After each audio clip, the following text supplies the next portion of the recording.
Liebe Bremerinnen und Bremer, liebe Gäste von nah und fern, liebe Eiswettgenossen, ich begrüße Sie ganz herzlich zur 185. Eisprobe am Bremer Unkendeich.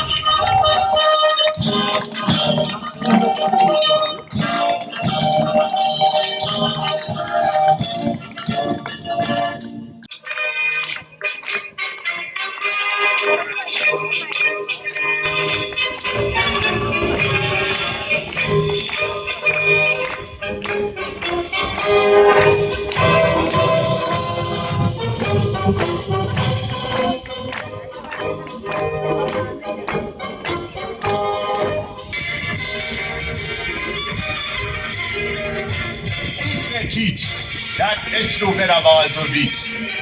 Ins Nieder, Flitsch, kerngesund, mit seinen Nägeln neben dich Pund. Der will uns nur wiesen mit den großen Bügelisen, ob de Verser geit, Osteit. Du bist der Top und kick gut an, ob hier fertig bringt, us Niedersmann. Ja, das bin ich! Schneider, wie immer zu spät. Ja, zu spät, das dauert auch noch ein bisschen. Warum kommst du denn erst jetzt, Schneiderlein? Was hast du da? Was machst du da eigentlich? Ja. Das sind bannig viele Fragen auf einmal, ne? Nun lasst mich doch erst mal hier zu Potte kommen. Und Notarius, verlese er nun bitte, was er protokollierte. Sehr geehrter Herr Präsident, heute, am Tage der Heiligen Drei Könige des Jahres 2014, hat auf Einladung des hochweisen Präsidenten der Eiswette von 1829 die Eiswettprobe am Punkendeiche stattgefunden. Nachdem der Eiswettschneider sich auch in diesem Jahr der ihm obliegenden Probe entzogen hat, haben der hochweise Präsident und die weiteren hochweisen Mitglieder des Präsidiums Steine unvorstellbaren Ausmaßes und Gewichts mit weit ausholenden, nahezu athletischen Würfen in die Richtung des mächtigen Stroms unserer Heimatstadt geworfen.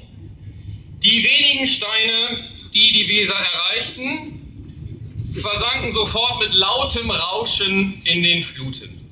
Daraufhin traf der hochweise Präsident, der geehrte Dr. Patrick Wendisch, die in allen Einzelheiten ausgewogene und zutreffende Feststellung: der Verser Geiz. Die lieben Bremer, wer die wisst, das will ich mit 2 Dosen Pferdtein. Was hätt ihr für ein Glück mit dem Wetter?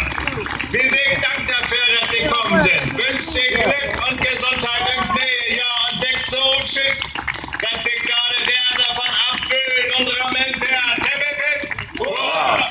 Hip, hip, hip, hurra! Hip, hip, hip, hurra! Und tschüss. Und tschüss.